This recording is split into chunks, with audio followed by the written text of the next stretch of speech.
What's going on, family? Welcome back to Israel's Movie Reviews. And today we're going to be discussing Shazam. Yeah, Shazam. Levi's Shazam. And this movie was done back in 2019 along with Captain Marvel. It was really crazy how both movies came out at the same time. And I was really pleased with this movie in particular because, just to see a Shazam character that we never seen on screen ever before was quite unique. I wanted to know what direction they were going to take with this character. And I got to say, man, we got to say his name. And that's Sandberg, because David F. Sandberg, man, was shaping up at this time to definitely be quite the director. After proving himself in the horror genre with both Lights Out in 2016, which was his debut, in Annabelle Creation back in 17, which was another franchise course correction. He definitely changed that direction of that franchise. He has burst onto big budget blockbusters and bursted into the scene in style with what's easily DC's best live action post, The Dark Knight picture to date. In fact, Shazam, at its worst, is far better than even the very best of the prior entries in the DCEU. It's a success. I feel it almost boils down to two simple things: character and joy. And Zach Levi, the title, who plays the title character in this, definitely knocked it out the park. His charisma, his charm, his look in the movie is so over the top, but in a good way. And of course, neither of those things really are simple, which is why so many movies miss the mark on them. And in terms of the character, the picture makes a point of painting its central children as precisely that. They're kids. They're immature, they're innocent, they're error-prone, which makes them prime candidates for the character arcs that they take in this film. Obviously, most keenly, the majority of the picture is going to go to the protagonist in this instance, who gains the body of a hero far before he gains the heart of one. This kid definitely goes through his arc in the movie. He definitely has a great character that he has to eventually develop into. His arc is an unexpected but satisfying one that's actually somewhat unique. I don't think it's something that we've seen in a superhero movie to this date. Even if the film is never as emotionally resonant as you perhaps like, it always makes the right decisions. It always lands on its feet. You care about them. You care about the risks they take when it comes to the characters and their relationships, especially. You care about them all and really want to see them succeed, to see them learn from their mistakes and bond as a family. The dynamic in which it helps this piece immensely overall, the dynamic of family, group home, kids that obviously are being affected by not having their immediate true family. This definitely takes you along that journey. What's family?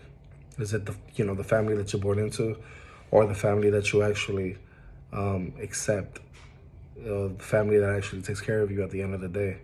Is your brother blood, or is your brother someone who actually looks after you?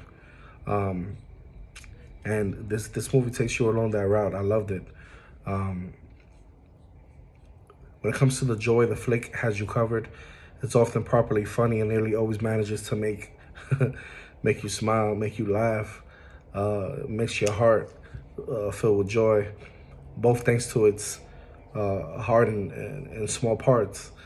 It actually deconstructs some superhero tropes in subtle, word-appropriate ways, and it makes it feel quite realistic and grounded. In proportion to a lot of similar fare. You've never seen anything like this.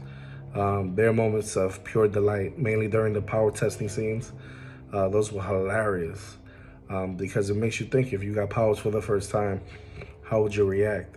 And this character, although he's a man, he's truly a child in a man's body. So it's hilarious, man.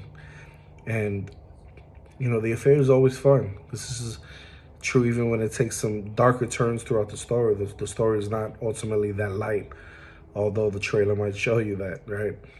And there are a few dark moments in this. It's surprisingly edgy in a way that it isn't lacking in its horror aspects, which I thought was cool. Thanks solely to Sandberg, you know, directing this and using different lights and angles and these vivid pictures. And the cinematography, amazing. Very different than the dark themes that we get in the Batman or Superman or even Wonder Woman movies. I thought that was cool. These sequences throughout are successful, although the creature special effects aren't as convincing as the superhero ones, but they often clash slightly with the overall tone. Still, they're peppered throughout the piece, and so they aren't too jarring, and that their culmination doesn't feel like a typical hero finale, which I thought was cool, but instead like the proper conclusion to the narrative. It concludes in a very, very solid way. Talking about the finale, it's surprisingly well handled, man. Given the track record of the genre, DC in particular, they usually don't have these great endings, but this one definitely does. It's always legible, has a number of decent twists in the movie. This movie includes the film's best joke and finishes the narrative off very nicely and effectively. It's a great end to a great piece, even if it can't quite replicate the brilliance of the earlier aforementioned power scenes. In the end, the movie does come off very pleasing. It's pleasantly surprising and genuinely good. Sandberg, to me, man, definitely poured his heart here. This movie isn't mildly entertaining, it's very entertaining. You know, it's kind of stupid at the same time, and you expect that from this world that they built. It's a bit campy. There's a scene where obviously Shazam is fighting the antagonist, and he's in the toy store and throws a Batman to Mark Strong's character, which was hilarious. Talking about Mark Strong, he played a very, very great villain. I love the way they gave the villain a backstory, and he's not just some, you know, twist mustache twirling villain. No, it gave him a solid backstory and a reason why he goes after Shazam, and even the power that they give him. It played well in the story. I'm definitely looking forward to the sequel, and you know, stay tuned for the end after the post-credit scene. There's a post-credit scene that's, if you're a big DC fan, you're definitely gonna enjoy, and it's definitely gonna tease you for what's to come in the future. This movie easily 8.5 out of 10. Very heartfelt. Definitely has a message within the story, and if you're looking forward to seeing one hero, you might end up seeing a few. All right, and that's my review, man. You guys, if you like this video, hit that like button, hit that notification bell, share this video, and if you want more content from me, you already know. All you gotta do is subscribe to the next one. Peace.